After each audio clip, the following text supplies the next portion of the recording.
go again. So, Roz and Brightbill have a lovely new home called the Nest. This chapter is called The First Night. The stars were out. A fire was crackling in the fire pit. Roz and Brightbill were settling into their first night in their new home. This lodge is where we will live from now on. The robot plucked her son from his little woven nest and placed him on the floor. I hope you like it. The gosling did like it. He liked that it was big and warm and peaceful, and he liked knowing that the forest and the pond were just outside. He waddled around, peeping to himself and exploring every little corner of the lodge until it was time for bed. His mother carefully laid him on a soft cushion of moss, but he didn't want to sleep there, so she put him back in his little nest, but he didn't want to sleep there either. I wonder where he wants to sleep, can you guess? Brightbill looked up and said, "Mama, sit." Roz sat down. Then he said, "Mama, hold." Roz held him.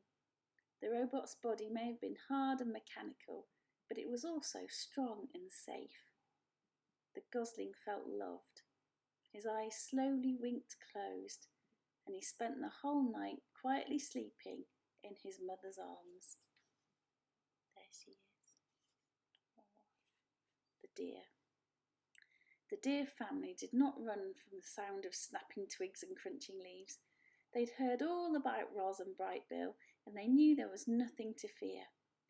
Crown Point stood before his doe and his 3 spotted fawns, and the family watched as the robot approached with the gosling on her shoulder. "Hello, dear. My name is Roz, and this is Brightbill. We are looking for a doe named Tawny." Crown Point moved aside and the doe silently stepped forward. "Mr. Beaver helped us build a lodge," said Roz, "and he thought you might help us grow a garden." "Mr. Beaver helped you?" came Tawny's gentle voice.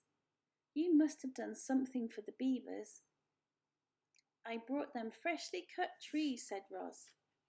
Tawny looked at Crown Point and the buck slowly nodded. "I will help you grow a garden," said the doe to the robot, "if you will let my family eat from it." The robot nodded in agreement, and then she quietly led Tawny back to the nest.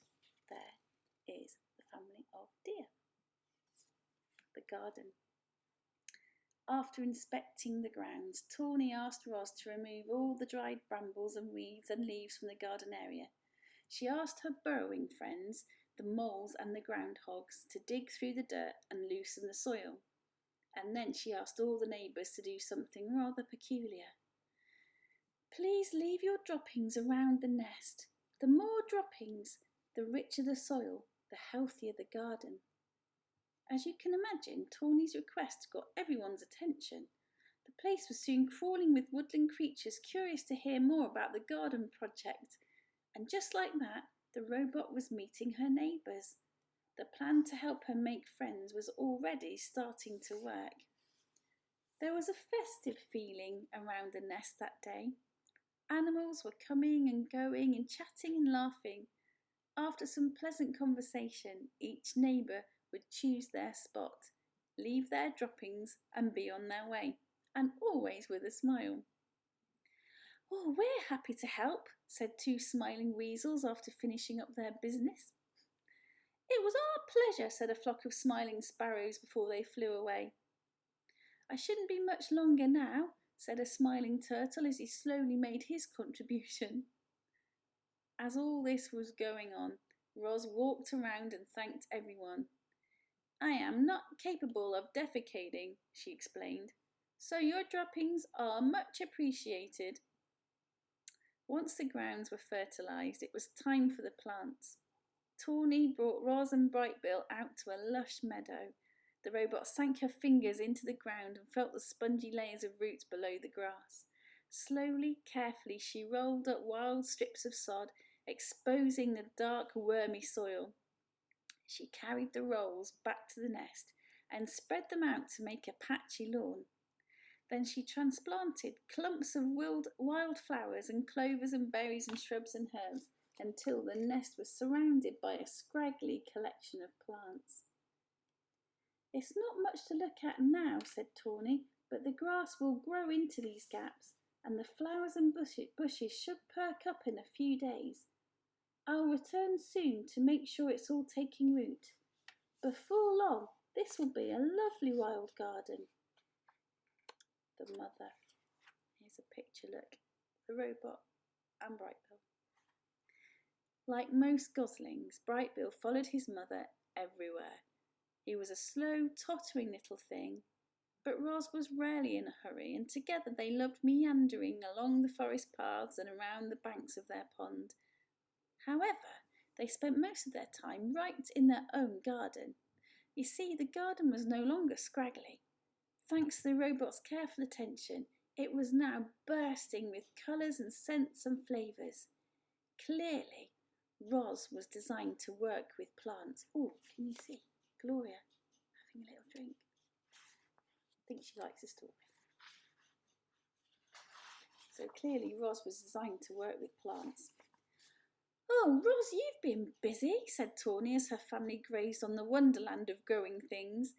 "This garden is glorious. You'll be seeing quite a lot of us round here." Tawny meant what she said. Each morning around daybreak, Roz and Brightbill would hear quiet footsteps around the nest, and there would be Tawny and Crownpoint and their fawns, Willow, Thistle and Brook, happily nibbling on the garden. The deer weren't the only regular visitors. The beavers became quite fond of gnawing on a certain hardy shrub at the end of the garden. Dig Down, the old groundhog, popped up to munch on berries. Broadfoot, the giant bull moose, came by to chew on tree shoots. And of course, bees and butterflies were there every day, happily floating through the flowers. There always seemed to be friendly animals hanging around the garden. It was amazing how differently everyone treated Roz these days. Animals who once ran from the robot in fear now stopped by the nest just to spend time with her. The neighbours smiled and waved whenever Roz and Brightbill wandered past. And at the dawn truce, the other mothers were eager to share their parenting advice. Make sure Brightbill gets plenty of rest. A tired gosling is a cranky gosling. When the wind starts blowing from the north, you must immediately bring Brightbill to safety. North winds always bring bad weather. You'll never be the perfect mother, so just do the best you can. All Brightbill really needs is to know you're doing your best. No gosling ever had a more attentive mother. Roz was always there, ready to answer her son's questions, or to play with him, or to rock him to sleep, or to whisk him away from danger. With a computer brain packed full of parenting advice and the lessons she was learning on her own, the robot was actually becoming an excellent mother. What a lovely section of the story. Have a lovely day, you excellent children, and I will speak to you again soon. Bye for now.